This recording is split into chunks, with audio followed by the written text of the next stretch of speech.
Le samedi 1er décembre, de 11 h à 14 h, devant le 56 Square des Sports du quartier de la Fauconnière, une opération nommée Stop au trafic s'est déroulée en présence d'élus et agents de la ville.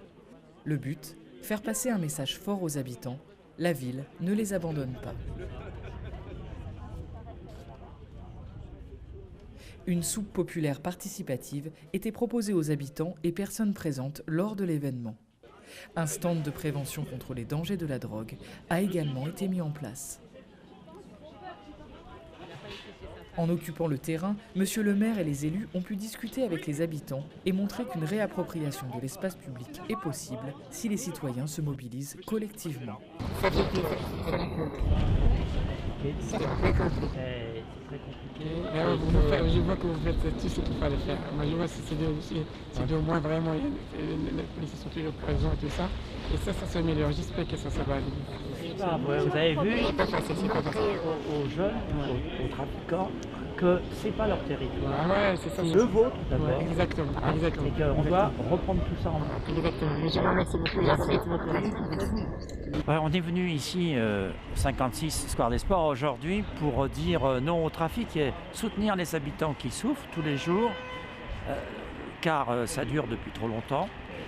Bien évidemment, la police travaille régulièrement ici, des interpellations, il y en a eu 22. La dernière a été très importante puisque 2 personnes ont été arrêtées, 1,4 kg de cannabis en leur possession et la justice a condamné à des peines de prison ces 2 personnes.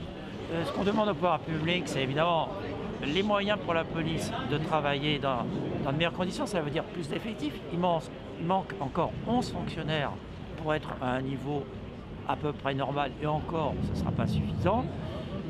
Deuxièmement, il faut derrière que la justice condamne lorsque la police interpelle. Voilà, et c'est cette façon-là qu'on va pouvoir reconquérir cet endroit pour qu'il retrouve sa paisibilité. Cette occupation d'aujourd'hui, c'est une première déjà. C'est aussi à la demande de la population. Il y a eu des sollicitations parce qu'ils ont peur. Généralement, quand ils traversent l'eau, c'est en baissant la tête.